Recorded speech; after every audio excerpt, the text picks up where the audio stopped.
मी मुळामध्ये ज्याच्या घरावर दरोडा पडलाय त्यांना सुद्धा बोलवलेलं आहे. थोड्या वेळात ते माझ्याकडे येतील. वस्तुस्थिती काय, कधी काळी असं होतं की आपण एखादी वस्तू विकत घेतो, प्रत्येक गोष्टीची पावती नसते किंवा प्रत्येक गोष्टी पावतीने घेतल्या जात नाही. मग असं एक्स्ट्रा सोनं आहे का, तर त्याचा खुलासासुद्धा ते स्वतः लड्डा म्हणून जे आहेत ते माझ्याकडे करणार आहेत. आणि काल जो मी काही बोललो होतो तर या अनुषंगानेच बोललो होतो की मला जी काही माहिती की अनेक लोकांनी सांगितलं की याच्यामध्ये जास्त सोनं असण्याची शक्यता आहे. आता 32 तोळे सोनं भेटलं, बाकीचं कुठं गेलं आहे या संदर्भामध्ये मी पोलीस कमिशनरशी बोललो. त्यांनी जी काही मला माहिती दिली ती आता उघड करणं योग्य नाही, परंतु ते तपासामध्ये ते सोनंसुद्धा हस्तगत होईल अशी शक्यता आहे. किती आहे, 10 किलो आहे असं तुमची माहिती? आता ते सर्व जे आहे हे तपासामध्ये निघेल. मी जे बोललो होतो की 10-10.5 किलो असावं, हे मी त्यांना जी माझ्याकडे माहिती प्राप्त झाली तर त्या अनुषंगाने मी ते केलेलं स्टेटमेंट आहे. यावरती एन्काउंटर झालं या प्रकरणामध्ये. विरोधी पक्ष नेते अंबादास दानवे असं म्हणतात की यामध्ये अजूनही अशी चर्चा आहे की हा एन्काउंटर जो आहे तर त्या पैसे सोन्याच्या वाटण्यावरून झाला आहे असं लोक म्हणतात. असा पोलिसावर आरोप करणं चुकीचं आहे. त्यांना कदाचित माहीत नसेल जो एन्काउंटर झाला त्यावेळेची परिस्थिती ज्यांनी आय विटनेस म्हणून पाहिलेली आहे. जो वारला गेलेला आहे खोतकर, त्याच्या गाडीमध्ये आणखीन एक जण होतं, त्याचं नाव मी उघड करणार नाही. ते आता CIDच्या ताब्यात आहेत. च्या बाबतीत महायुती नो रिस्क धोरण त्यांनी अवलंबलेलं आहे. जे महत्त्वाच्या महानगरपालिका आहेत तिथं महायुती सोबत लढेल आणि इतर ठिकाणी विचार करेल. काय नेमकं धोरण आहे? नो रिस्क म्हणजे काय? गेल्या विधानसभेमध्ये महायुतीला जे भरघोस यश मिळालं आहे त्या यशामागचं कारण आहे की तुमची असलेली एकता आणि जनतेने दिलेला प्रतिसाद. एका निवडणुकीमध्ये तुम्ही जनतेच्या प्रतिसादाला सर्वोच्च मानता, मग ज्या स्थानिक स्वराज्य संस्थेच्या निवडणुका येतील त्यावेळेला जर तुमच्यामध्ये थोडासा जरी बेबनाव दिसला तर मग जनता थोडा विचार करते की यांना आपण एकत्र राहण्याचा सल्ला देत असतो किंवा एकत्र राहून यांनी सत्ता करावी. असं जेव्हा असतं त्यावेळेला महानगरपालिका असेल, जिल्हा परिषद असतील, या स्वतंत्रपणे न लढता हे महायुती म्हणून लढाव्यात असा सर्वसामान्याचा कल असतो. म्हणून या कलला अपेक्षित आम्ही महायुती करण्याचा प्रयत्न करतोय. आणि त्या महायुती जर आमची झाली तर तुम्हाला एवढं चित्र मात्र स्पष्ट दिसेल की महाराष्ट्रामध्ये महायुतीशिवाय इतर पक्षाला स्थान मिळणार नाही. म्हणून आता या सगळ्या बाबी गांभीर्याने महायुतीचे वरिष्ठ नेते देवेंद्र फडणवीस असतील, एकनाथ शिंदे असतील, अजितदादा असतील, हे घेत आहेत. आणि एखादा अपवाद जर झाला तर ते समजू शकतो, परंतु सगळ्या ठिकाणी आम्ही महायुती म्हणून लढणार आहेत हे जवळपास निश्चित झालेलं आहे. शहरातला एक प्रश्न आहे की काल तुम्ही पोलीस आयुक्तांची पण भेट घेतली आणि ते 5.5 किलो सोनं नाही तर जास्त गेलंय अशा प्रकारची माहिती तुमच्याकडे आहे. ते नेमकं किती गेलंय आणि काय वस्तुस्थिती आहे? हे बघा, आता मी मुळामध्ये ज्याच्या घरावर दरोडा पडलाय त्यांना सुद्धा बोलवलेलं आहे. थोड्या वेळात ते माझ्याकडे येतील. वस्तुस्थिती काय, कधी काळी असं होतं की आपण एखादी वस्तू विकत घेतो, प्रत्येक गोष्टीची पावती नसते किंवा प्रत्येक गोष्टी पावतीने घेतल्या जात नाही. मग असं एक्स्ट्रा सोनं आहे का, तर त्याचा खुलासासुद्धा ते स्वतः लड्डा म्हणून जे आहेत ते माझ्याकडे करणार आहेत. आणि काल जो मी काही बोललो होतो तर या अनुषंगानेच बोललो होतो की मला जी काही माहिती की अनेक लोकांनी सांगितलं की याच्यामध्ये जास्त सोनं असण्याची शक्यता आहे. आता 32 तोळे सोनं भेटलं, बाकीचं कुठं गेलं आहे या संदर्भामध्ये मी पोलीस कमिशनरशी बोललो. त्यांनी जी काही मला माहिती दिली ती आता उघड करणं योग्य नाही, परंतु ते तपासामध्ये ते सोनंसुद्धा हस्तगत होईल अशी शक्यता आहे. किती आहे, 10 किलो आहे असं तुमची माहिती? आता ते सर्व जे आहे हे तपासामध्ये निघेल. मी जे बोललो होतो की 10-10.5 किलो असावं, हे मी त्यांना जी माझ्याकडे माहिती प्राप्त झाली तर त्या अनुषंगाने मी ते केलेलं स्टेटमेंट आहे. यावरती एन्काउंटर झालं या प्रकरणामध्ये. विरोधी पक्ष नेते अंबादास दानवे असं म्हणतात की यामध्ये अजूनही अशी चर्चा आहे की हा एन्काउंटर जो आहे तर त्या पैसे सोन्याच्या वाटण्यावरून झाला आहे असं लोक म्हणतात. असा पोलिसावर आरोप करणं चुकीचं आहे. त्यांना कदाचित माहीत नसेल जो एन्काउंटर झाला त्यावेळेची परिस्थिती ज्यांनी आय विटनेस म्हणून पाहिलेली आहे. जो वारला गेलेला आहे खोतकर, त्याच्या गाडीमध्ये आणखीन एक जण होतं, त्याचं नाव मी उघड करणार नाही. ते आता CIDच्या ताब्यात आहेत आणि ते सर्व जर पोलिसाला एन्काउंटर करायचं असतं तर दोघांचाही केला असता, त्यांनी पुरावा सोडला नसता आणि म्हणून ते आता CIDच्या ताब्यात आहेत. CID त्याची चौकशी करते आणि या चौकशीमध्ये सर्व निष्पन्न होईल. म्हणजे खोतकरांच्या गाडीमध्ये त्यांची मैत्रीण ते आणि अजून कोणीतरी होतं असं? नाही. आता तुम्ही जर म्हणता ते मैत्रीणच होते आणि त्याला CIDने ताब्यात घेतलेलं. ठीक आहे. राज्य सरकारच्या तर राज्य सरकारची खर्चाला कात्री लावण्यात पुन्हा सुरू झालंय. पुरवणी मागण्यांमध्ये निधी देणार ज्या खात्यांचा बदलला असं राज्य सरकारने सांगितलं होतं, मात्र आता फक्त गरजेपुरताच निधी मिळणार आहे. लाडकी बहीण योजनेसाठी पुन्हा काटकसर सुरू झालेली आहे. सत्य? तेव्हा लाडकी बहीण योजना जर तुम्हाला परिपूर्ण चालवायची असेल तर यासाठी तुम्हाला ही कसरत करावी लागेल आणि सरकारचा मनोदय जो आहे तो लाडकी बहीण योजना ही चालवायचा आहे. लाडक्या बहीणचं कुठेही कटछाट होता कामा नये, तिला पैसे भेटले पाहिजे ही सरकारची भूमिका आहे. मग त्यासाठी येणाऱ्या पुरवणी मागण्यामध्ये जे अत्यावश्यक आहेत त्यांनाच निधी देतील असं सरकारने स्वतः जाहीर केलेलं आहे आणि त्याच पद्धतीचे डिमांड सर्व खात्यांकडून मागवण्यात आलेले आहेत. म्हणून अतिरिक्त काहीतरी नवीन उभारण्यापेक्षा जो आता फायनान्शियल थोडासा जो क्लच वाटतो आपल्याला तो दूर करण्यासाठी सरकारने घेतलेली ती भूमिका आहे. 2652 लाडक्या बहिणी या सरकारी कर्मचारी निघालेल्या आहेत, त्यांची वसुली करायला हवी आता. हे बघा, लाडक्या बहिणीच्या योजनेमध्ये ना खऱ्या अर्थानं ज्यांना काही सहारा नाही, ज्यांना पुढं जायचं मनस्थिती आहे त्यांची परंतु त्यांना कोणी मदत करत नाही, त्यासाठी ही लाडकी बहीण योजना आहे. काही आता सरकारी कर्मचारी असतील, काही लोकांच्या तर घरात 4 व्हीलर आहेत, त्यांनीसुद्धा लाडकी बहीण योजनेचा फायदा घ्यावा. हे अति होतं आहे. म्हणून आता तुम्ही मागच्या वेळेस जर पाहिलं जेव्हा आम्ही आव्हान केलं जवळपास 8 लाख लाडक्या बहिणींनी आपले फॉर्म वापस घेतलेले आहेत आणि आताही जे काही 2425 मिळालेले आहेत त्यांनीसुद्धा आता ते फॉर्म वापस घेतलेत. परंतु जे झालं ते झालं, यापुढं कोणी असं करू नये अशी विनंती सरकारमार्फत सर्वांना करण्यात येते. वसुली करण्यात येईल? नाही, याची वसुली करण्यात येणार नाही. एक नाही तर अनेक अडचणी या योजनेमध्ये येतात. म्हणजे वेगवेगळ्या विभागात, तुमचा विभाग असेल, इतर विभाग असेल, त्याचे पैसे जे ते वर्ग करावे लागतात. सरकारला ही योजना चालवणं अवघड होत आहे, जेणेकरून दुसरा परिणाम सरकारच्या खात्यावरती पडतोय. तर बघा, एखादी घोषणा जर सरकारने केली असेल तर त्या घोषणेचं गांभीर्य लक्षात घेऊन ती योजना पूर्णत्वाला नेणं हे सरकारचं काम आहे. घोषणा कोणी केली? सरकारने केली. लाडक्या बहिणीला पैसे द्यायची घोषणा सरकारची होती ना? होती. मग त्याच्यासाठी थोडासा फायनान्शियल तुम्हाला जो काही वाटतोय क्लच आलेला तो येणारच आहे, परंतु ही योजना बंद होणार नाही. लाडक्या बहिणीला पैसे दिले जातील. म्हणून त्याच्या कोणत्या विभागावर काय परिणाम होतोय यापेक्षा त्या लाडक्या बहिणीला पैसे मिळतात का हा सरकारचा मेन उद्देश आहे. तुमची नाराजी गेली आहे, मग तुम्ही तर एकदम खातं काढून घ्या इथपर्यंत गेले होते. या सगळं मी जे बोललो होतो त्याच्या अनुषंगाने मुख्यमंत्र्यांशी माझी चर्चा झालेली आहे. मुख्यमंत्री साहेबांनी मला जे काही सांगायचं ते सांगितलेलं आहे, म्हणून आता मी त्या विषयावर बोलणार नाही. नाराजी गेली आहे का? मी आता त्या विषयावर बोलणारच नाही. काही तुमच्या मंत्र्यांची वक्तव्य आहेत. गुलाबराव पाटील म्हणतात सर्वाधिक कर्ज बुडवणारे कर्ज बुडवे हे राजकारणीच असतात. गुलाबरावचा अनुभव काय मला माहीत नाही, परंतु माझ्याकडे हप्ते रेग्युलर जातात. मी बँकेचे हप्ते रेग्युलर भरतो, म्हणून मला त्याबद्दल माहिती नाही. काही लोकांची नाव कदाचित त्यांच्याकडे असतील. तुमचे दुसरे मंत्री माणिकराव कोकाटे कृषी मंत्री आहे, ते म्हणतात पिकं कापणं झाले आहेत, आता काय ढेकळांचे पंचनामे करायचे का? पंचनाम्यांची मागणी जोर धरते, नुकसान खूप झालं आहे आणि हे स्वतः कृषी मंत्री आहे. माणिकरावांचा हा असलेला स्वभाव त्यांना नेहमी अडचणीत आणतो. मित्रत्व म्हणून मी त्यांना सुद्धा सल्ला दिला होता की तुम्ही उगाच एखादं वक्तव्य करून आपल्या अंगावर घेऊन जाऊ नका.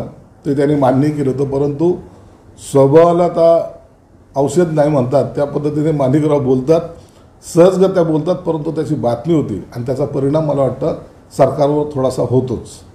राष्ट्रवादी काँग्रेस पक्षामध्ये जयंत पाटलांविरोधात नाराजीचा सूर पाहायला मिळतो. त्यांनी जवळच्या लोकांना संघटनात्मक पदावरती मोठ्या जबाबदारी दिल्या आहे, त्यामुळे सर्व जे आमदार आहेत ते शरद पवारांकडे त्यांची तक्रार. जयंत पाटलांचं राष्ट्रवादी शरद पवार गटामध्ये तसंही मन लागत नाही आहे. त्यांच्या विरोधात पहिला एक गट सक्रिय होता हे सर्व महाराष्ट्राला माहिती आहे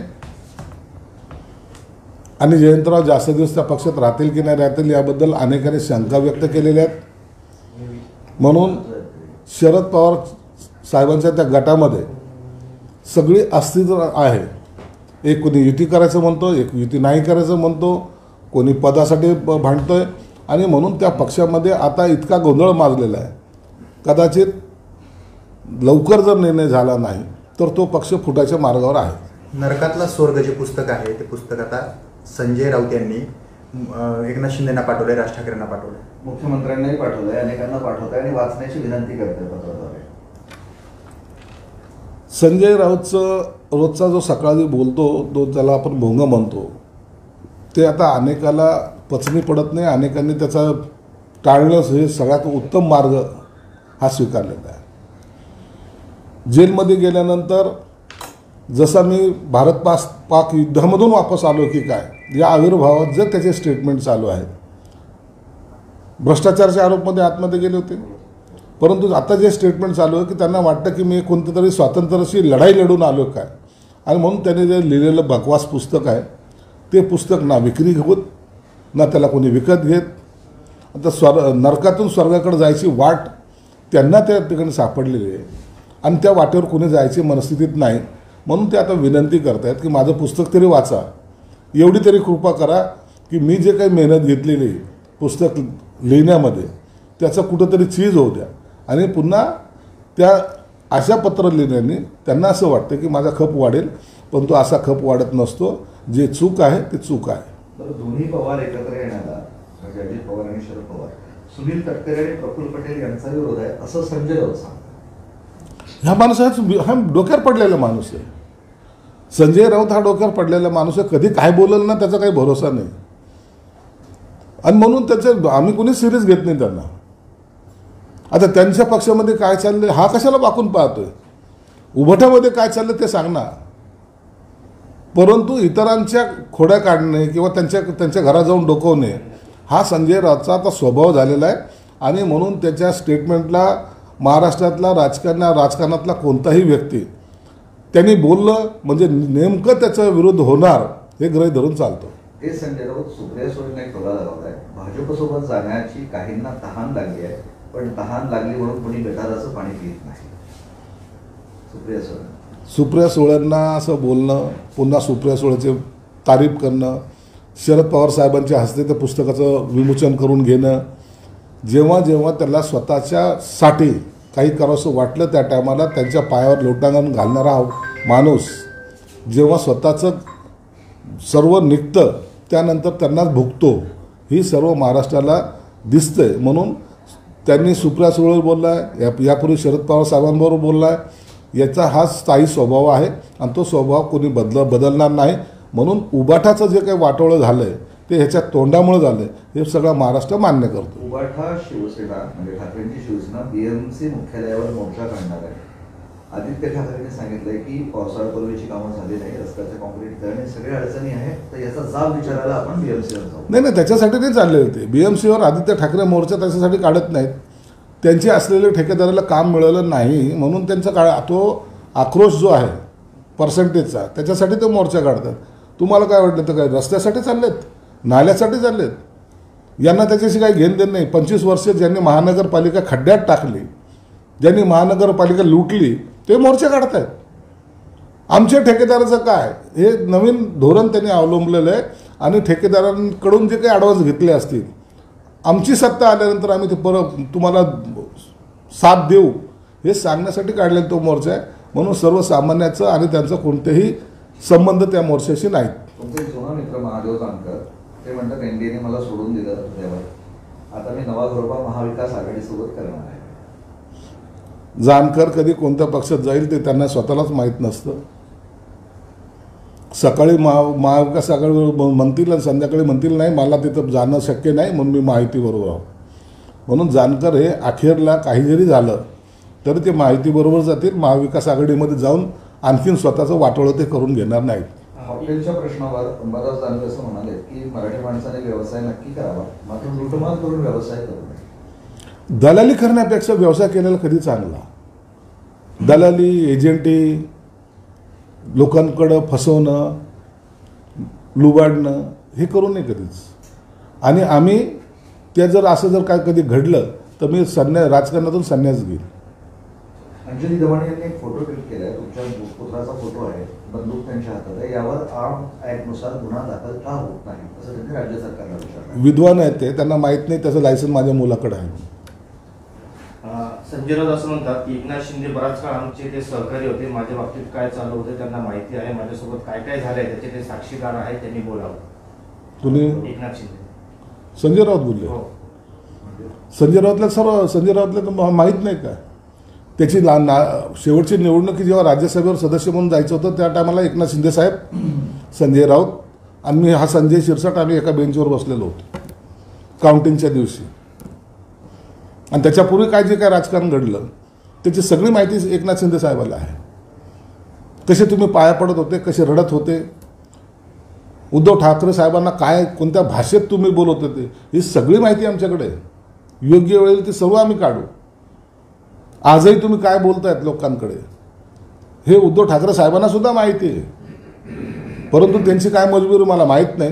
परंतु योग्य वेळ आल्यानंतर संजय राऊतबद्दलचं जे काही चांगलं आणि वाईट दोन्ही योग्य वेळी त्याचा उलगडा आम्ही किंवा त्याचं स्पष्टीकरण नक्की देऊ. अनेक वादात अडकल्यानंतर धनंजय मुंडे मनशांतीसाठी इगतपुरीच्या विपक्षणा केंद्रात गेले. तुम्ही कसं बघता नाही काय माहिती का, अशी वादळं जेव्हा येतात ना त्यावेळेला थोडंसं शांत असणं हे कधी चांगलं.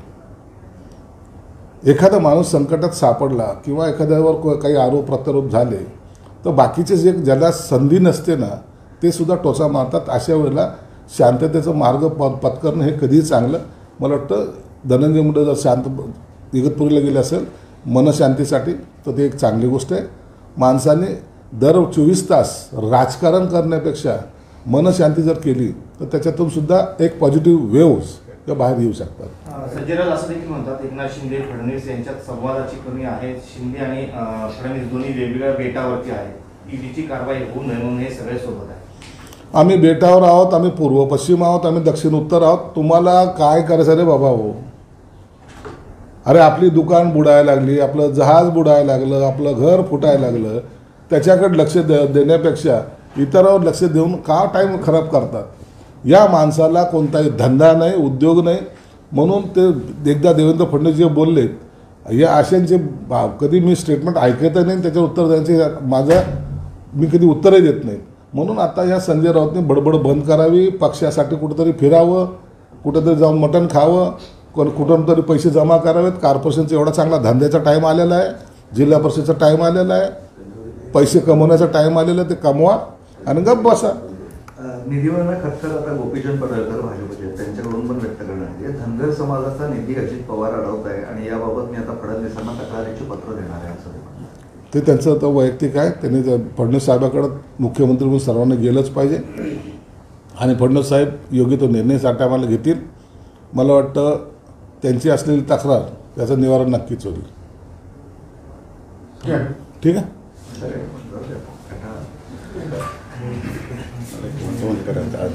आता काय निवारण करणार.